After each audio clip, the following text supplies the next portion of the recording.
Hello everyone, Assalamualaikum warahmatullahi wabarakatuh. Today we are gonna discuss strategies-based instruction or SBI. Strategies-based instruction is a learner-centered approach to teaching that has two major components. First, students are explicitly taught how, when, and why strategies can be used to facilitate language learning and language use tasks. This component often stand alone as the approach when the strategies are included in the language classroom.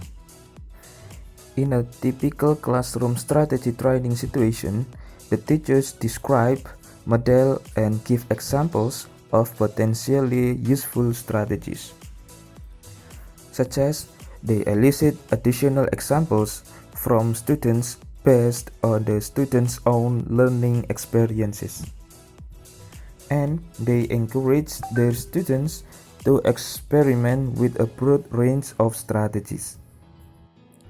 Second components, strategies are integrated into everyday class materials and may be explicitly or implicitly embedded into the language task. This component focuses on integrating and embedding strategies into classroom language tasks. In order to do so, teachers may start with a set of strategies that they wish to focus on and design activities to introduce and or reinforce them. Starting with the established course materials and then determine which strategies may be inserted. Generally, in language learning, teachers emphasize on teaching side of the second language instruction rather than on the learner side. It is assumed that if the teachers do their job of teaching well, students would sustainably learn and retain the language as well. But it becomes clear that if students are not motivated to learn, it may not matter how well the teachers are teaching. Strategies-based instruction concerns with styles and strategies. Styles is related to personality, such as extroversion, self-esteem, anxiety, or to cognition, such as left or right brain, orientation, tolerance, field sensitivity, which characterize the consistent of enduring traits, tendencies, preference that may differentiate a learner from the other learner. While strategies are specific methods of approaching a problem or task, modes of operation for achieving a particular end, or planned design for controlling and manipulating certain information. In helping the students' learning, the teacher should understand and aware of student style. There are some ways to develop student self-awareness of styles. The first is informal self-checklist. To know the student style, the teachers can make questionnaire like this example. This questionnaire is to know the self-confidence of students.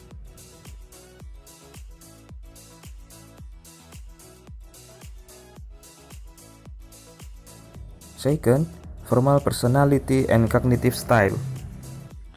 The teacher can use this questionnaire to differentiate between extroversion and introversion students.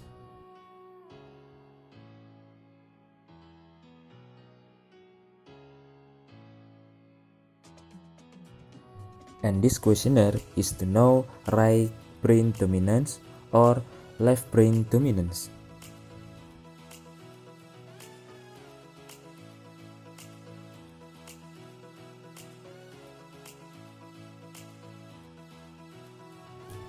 Then, the third way to know student self-awareness of style is by reading, lectures, and discussion. The way of encouraging self-awareness of styles in the classroom is by giving occasional readings or giving mini lectures or presentations and followed by discussion about the successful learning styles. Fourth, encouraging good language learner behavior. Creating self-awareness in students is frequent reminders of rules for good language learning and encouragement of discussion and clarification. Sometimes little comments have the effect of encouraging students to take control of their own way by understanding their own learning styles and abilities. Here is example of 10 commandments given in teacher's version in the left side and the learner's version in the right side.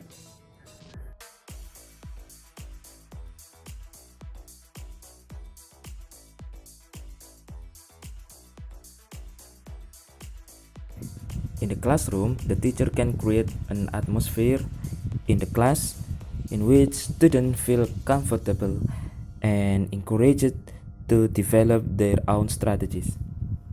For example, to lower inhibition in the class, we can play guessing games and communication games, do role plays and skits, sing song or others.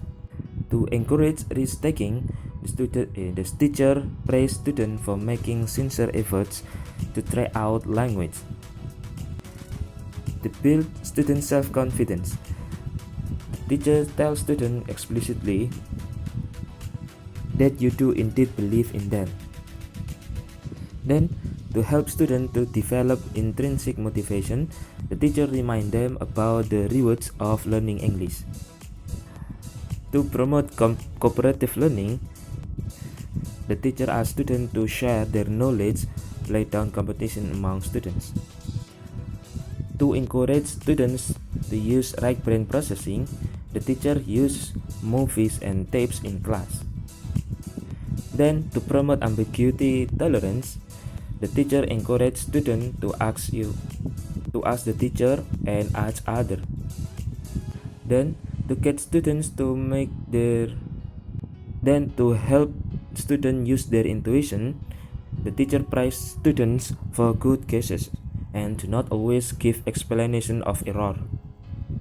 And to get students to set their own goals, the teacher explicitly encourages students to go beyond the classroom goals.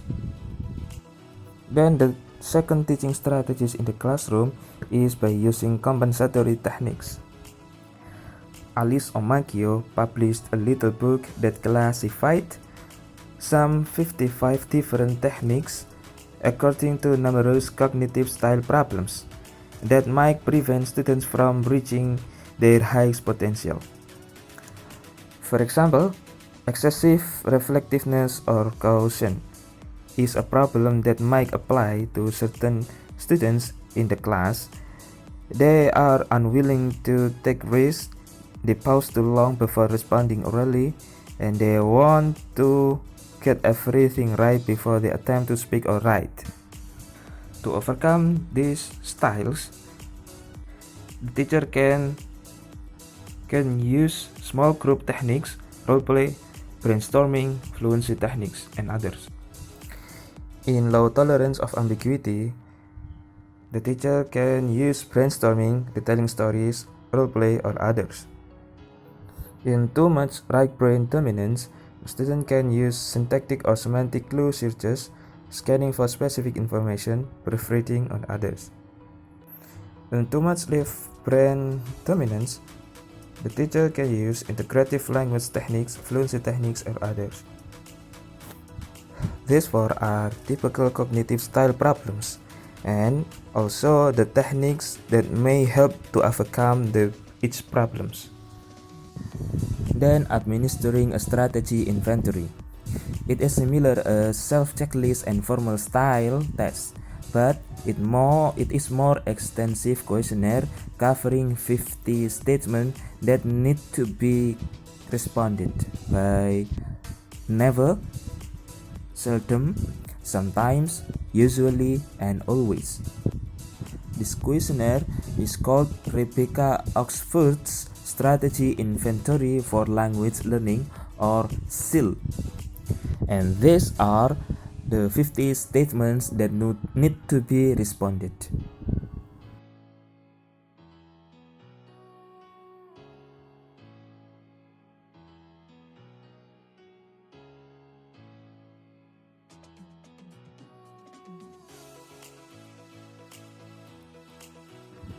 This is worksheet for answering and scoring.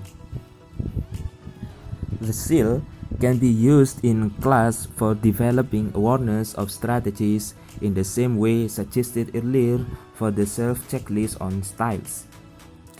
Or it could become an out-of-class assignment for later class discussion. And the SIL can do double duty as an instrument that enlightens about 50 different ways that the learners could become a little more successful in their language learning endeavor. Package models of strategies-based instructions. First is textbook embedded instruction. An increasing number of ESL textbooks are offering guidelines and exercise for strategy awareness and practice within the stream of the chapter. For example, Chamet, O'Malley, and Cooper provide strategy training modules in each unit. One of their lessons recommend keeping a daily log for 1 week and checking how many times a student uses any of 14 different strategies. Then, Brown's in New Vista series for ESL learners provide example of embedding strategy work within the exercise of a textbook. Students are encouraged to continue their learning outside the classroom, sometimes individually and sometimes with a partner.